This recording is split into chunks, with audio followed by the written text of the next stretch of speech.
नमस्कार विद्यार्थी मित्रांनो, स्वागत आहे तुमच्या आपल्या यूट्यूब चॅनलवर। तुम्हाला माहिती आहे की कंबाईन गट ब परीक्षेसाठी ॲडव्हर्टाइजमेंट आलेली आहे आणि फॉर्म भरण्याची प्रक्रिया उद्यापासून म्हणजेच 1 ऑगस्ट पासून फॉर्म भरण्याची प्रक्रिया सुरू होणार आहे। याच महिन्याच्या म्हणजे ऑगस्ट महिन्याच्याच बघा 21 तारखेपर्यंत म्हणजेच 21 ऑगस्ट पर्यंत फॉर्म भरण्याची प्रक्रिया सुरू राहणार आहे। आणि यामध्ये बघा नंतर सुद्धा ऑलमोस्ट 5 दिवस तुम्हाला फॉर्म भरण्यासाठी वाढून मिळू शकतात। ओके, तर ज्या विद्यार्थ्यांनी आतापर्यंत डॉक्युमेंट्स काढलेले नाही त्या सर्वांनी डॉक्युमेंट्स काढून घ्या।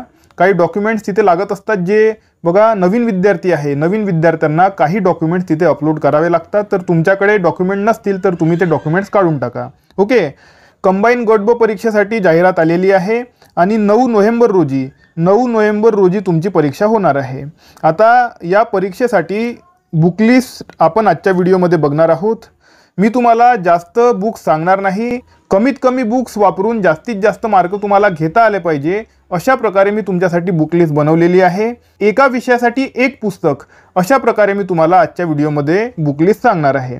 ओके, आणि आणखी एक सूचना मी तुम्हाला आधीच देऊन देतो, बुक लिस्ट सांगत असताना तुम्ही व्हिडिओ स्किप करू नका। ओके, पुस्तकांची यादी सांगत असताना मी कितीतरी जास्तीच्या पुस्तकासुद्धा मी तुम्हाला सांगू शकतो, त्यामुळे जर तुम्ही व्हिडिओ स्किप केला तर तुम्हाला त्या बुक्स माहिती पडणार नाही। म्हणून बघा तुम्ही व्हिडिओ स्किप करू नका। तुमचा कुठलाही टाइम वेस्ट न करता आता आपण आजच्या व्हिडिओला सुरुवात करूया।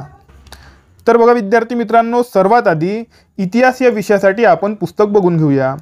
तुम्हाला गाठाड सर किंवा कठारे सर या दोनपैकी कोणतीही एक पुस्तक तुम्हाला विकत घ्यायची आहे आणि पुस्तक विकत घेताना महाराष्ट्राचा इतिहास हे टायटल बघून तुम्ही पुस्तक घ्यायला पाहिजे। ओके, कारण सेम ऑथरच्या इतरही पुस्तकं आहेत, उदाहरणार्थ भारताचा इतिहास असेल, ओके, तर त्या पुस्तकं तुम्हाला घ्यायच्या नाहीत।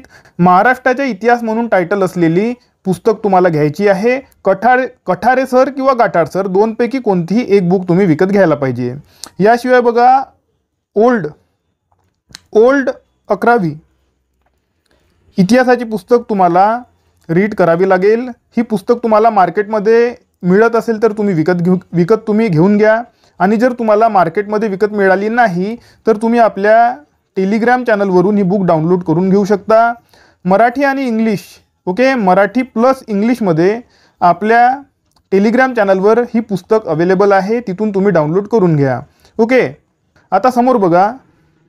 आता बघा विद्यार्थी मित्रांनो, अर्थशास्त्र विषयाचे जर तुम्हाला बेसिस करायचे असतील तर तुम्हाला नवीन स्टेट बोर्ड 11वी आणि 12वीच्या पुस्तका तुम्हाला रीड कराव्या लागतील, आणि यासोबतच तुम्हाला रंजन कोडंबे सरांची अर्थशास्त्राची बुक तुम्ही विकत घेऊ शकता। ओके, ही एकच पुस्तक मी तुम्हाला रिकमेंड करत आहो। ओके, दुसरी कुठलीही पुस्तक मी तुम्हाला रिकमेंड करत नाही, याशिवाय इतर कुठलीही बुक तुम्हाला रीड करण्याची गरज नाही। आता समोरचा विषय बघा। आता बघा राज्यशास्त्र विषयासाठी सुद्धा जर तुम्हाला बेसिक करायचे असेल तर new state board, okay, new state board 11वीची पुस्तक तुम्ही रीड करू शकता। याशिवाय रंजन कोडंबे सरांची राज्यशास्त्राची बुक तुम्हाला रीड करायला पाहिजे। ओके, दोनही बुक्स मी तुम्हाला रंजन कोडंबे सरांच्या सांगितलेले आहेत। ओके, याशिवाय इतरही बुक्स आहेत मार्केटमध्ये। ओके, त्या बुक्स बघा राज्यसेवा परीक्षेसाठी आहेत, ज्या काही फेमस बुक्स आहेत, नाव मी तुम्हाला नाव सांगत नाही। ओके, काही फेमस बुक्स आहेत, खूप मोठ्या असतात साईजने, त्या बुक्स फक्त राज्यसेवा परीक्षेसाठी आहे किंवा UPSC परीक्षेसाठी आहे। कंबाईन परीक्षेसाठी रंजन कोडंबे सरांची बुक पुरेशी राहणार आहे। ओके, आता समोर बघा भूगोल विषयासाठी स्टेट बोर्डमध्ये 4वी 5वी 9वी 10वी old, okay, old state board 4वी 5वी 9वी आणि 10वी तुम्हाला रीड करायला पाहिजे। यामध्ये तुम्हाला बघा 9व्या आणि 10व्या वर्गामध्ये भारताचा भूगोल तुम्हाला दिसेल। ओके, भारताचा भूगोल दिसेल आणि भारताच्या भूगोलावर 3 ते 4 प्रश्न तुम्हाला येण्याची शक्यता असते। आधी मी तुम्हाला वेटेज सांगून देतो। वेटेजमध्ये महाराष्ट्राच्या भूगोलावर ऑलमोस्ट 8 ते 9 प्रश्न येतात। ओके, आणि भारताच्या भूगोलावर ऑलमोस्ट 3 ते 4 प्रश्न येतात, आणि जगाच्या भूगोलावर ऑलमोस्ट 2 ते 3 प्रश्न परीक्षेमध्ये येत असतात। ओके, जगाच्या भूगोलाचा अभ्यास तुम्ही करू नका। ओके, जगाच्या भूगोलाच्या अभ्यासासाठी तुम्हाला कुठलीही पुस्तक वापरण्याची गरज नाही। जगाच्या भूगोलावर 2 ते 3 प्रश्न ते काहीही विचारू शकतात, यामध्ये तुम्ही गेस करू शकता उत्तर, किंवा बघा करंट आधारित करंट आधारित हे जे 2 ते 3 प्रश्न विचारतात ते करंट आधारित विचारले जातात, म्हणून करंट अफेअरच्या जर तुमचा अभ्यास चांगला असेल तर हे प्रश्न तुम्ही सॉल्व्ह करू शकता। आणि जर तुमचा करंटचा अभ्यास चांगला नसेल तर तुम्ही जगाचा भूगोल कितीही वाचला तरी सुद्धा तुम्हाला यामध्ये मार्क येणार नाहीत, म्हणून जगाच्या भूगोलाचा अभ्यास करायचा नाही। ओके, आता भारताच्या भूगोलासाठी सेपरेट पुस्तक वाचण्याची काही गरज नाही। मी तुम्हाला जे ओल्ड सांगितलेलं आहे स्टेट बोर्ड 9वी 10वी ते तुम्ही रीड करा। याशिवाय बघा नवीन न्यू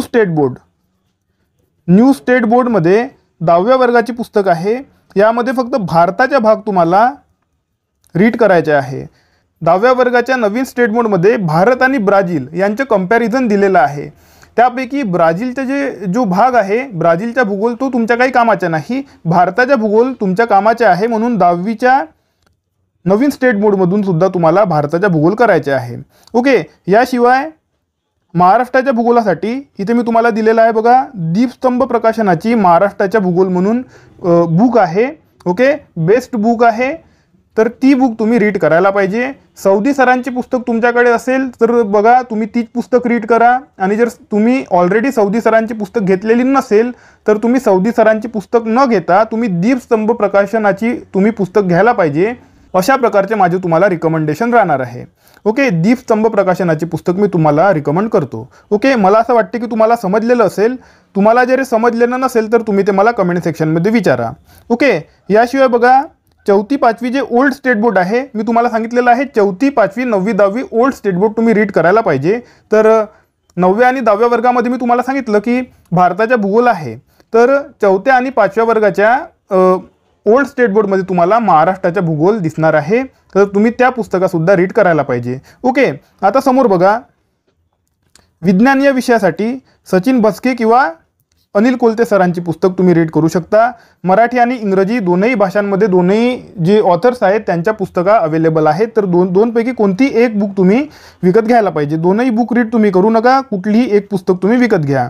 ओके, याशिवाय जर बघा प्रश्नसंच तुम्हाला मिळत असेल, प्रश्नसंच जर तुम्हाला सचिन भस्के किंवा अनिल कोलते सरांच्या जर प्रश्नसंच मिळत असेल तर तुम्ही तो सुद्धा विकत घ्यायला पाहिजे। याशिवाय बघा विज्ञान या विषयासाठी बघा 6वी ते 10व्या वर्गापर्यंत स्टेट बोर्ड तुम्ही रीड करायला पाहिजे। ओके, आणि स्टेट बोर्ड म्हणजे नवीन स्टेट बोर्ड तुम्ही रीड करायला पाहिजे। ओल्ड वाचण्याची काही गरज नाही, नवीन स्टेट बोर्ड तुम्ही रीड करा, तुमच्या त्यातून अभ्यास कंप्लीट होऊन जाणार आहे। ओके, आता समोर बघा गणित बुद्धिमत्तेसाठी गणितासाठी बघा कोकिडा प्रकाशनाची जे पुस्तक आहे ते तुम्ही विकत घेऊ शकता, किंवा सचिन ढवळे सरांची पुस्तक तुम्ही विकत घेऊ शकता। आर्यस अग्रवाल तुम्ही विकत घेऊ नका। ओके, चुकीने आलेलं आहे ते मी काढून राहिलेलो आहो। बुद्धिमत्तेसाठी अभिनव प्रकाशनाची पुस्तक किंवा अनिल अंकलगी सरांची पुस्तक तुम्ही विकत घेऊ शकता। ओके, करंट अफेअरसाठी अभिनव प्रकाशनाची बुक आहे, वार्षिकी आहे, ती वार्षिकी तुम्ही विकत घ्या, किंवा परिक्रमा विकत घ्या। 6 माही सुद्धा येत असते परिक्रमा, ती तुम्ही विकत घ्या, किंवा वार्षिक परिक्रमा येत असते ती सुद्धा तुम्ही विकत घेऊ शकता। याशिवाय यूट्यूबचा वापर तुम्ही जास्तीत जास्त करायला पाहिजे। आपलं जे आहे यूट्यूब चॅनल यावर तुम्हाला टॉप 100 करंट अफेअर्स तुम्हाला प्रत्येक वर्षी मिळत असतात, हे सुद्धा तुम्ही हा लेक्चर सुद्धा तुम्ही करायला पाहिजे। आणि यावर्षी आपण 3 लेक्चरची सिरीज जे आहे आपल्या यूट्यूब चॅनलवर प्रसिद्ध करणार आहोत, यापैकी मॅक्झिमम प्रश्न तुम्हाला परीक्षेमध्ये दिसणार आहेत। ओके, तर म्हणून बघा आपल्या यूट्यूब चॅनलला सुद्धा तुम्ही सबस्क्राईब करून घ्यायला पाहिजे। ठीक आहे, आता समोर बघा PYQ बुक बघा, PYQसाठी तुम्ही कुठलीही बुक तुम्ही विकत घेऊ शकता, सर्व बुक्स ऑलमोस्ट सेम आहेत। ओके, फक्त प्रश्नांचे जे डिव्हिजन आहे, ओके क्लासिफिकेशन आहे, ते क्लासिफिकेशन फक्त वेगवेगळ्या पद्धतीने केलेलं आहे, बाकी प्रश्न त्यामध्ये सेम दिलेले आहेत। ओके, तर कुठली बुक तुम्ही विकत घ्या ज्यामध्ये बघा 25,000 असतात प्रश्न। ओके, 25,000 PYQ असतील किंवा 21,000 असतील PYQ। ओके, कुठलीही पुस्तक तुम्ही विकत घ्या, ऑलमोस्ट सेम तुम्हाला यामध्ये मॅटर मिळणार आहे। ओके, तर बघा विद्यार्थी मित्रांनो, मला असं वाटतं की मी तुम्हाला सर्व विषयांच्या बुक्स चांगल्या पद्धतीने सांगितलेले आहेत। कमीत कमी बुक्स मी तुम्हाला सांगितले जेणेकरून तुम्हाला कमीत कमी अभ्यास करून जास्तीत जास्त मार्क घेता आले पाहिजे। आणि स्टँडर्ड बुक्स मी तुम्हाला सांगितलेले आहे, कुठलेही आलतू फालतू बुक्स मी तुम्हाला सांगितलेल्या नाही। या बुक्स तुम्ही रीड केला तर तुम्हाला बघा मॅक्झिमम मार्क्स पेपरमध्ये मिळणार आहेत। ओके, तुमच्या मनामध्ये काही प्रश्न असतील, काही शंका असतील तर तुम्ही त्या मला कमेंट सेक्शनमध्ये विचारा. आता आपण भेटूया आपल्या पुढच्या व्हिडिओमध्ये. तोपर्यंत अभ्यास करत राहा. या व्हिडिओला लाईक करा, चॅनलला सबस्क्राईब करा आणि बेल आयकॉन प्रेस करून टाका. धन्यवाद.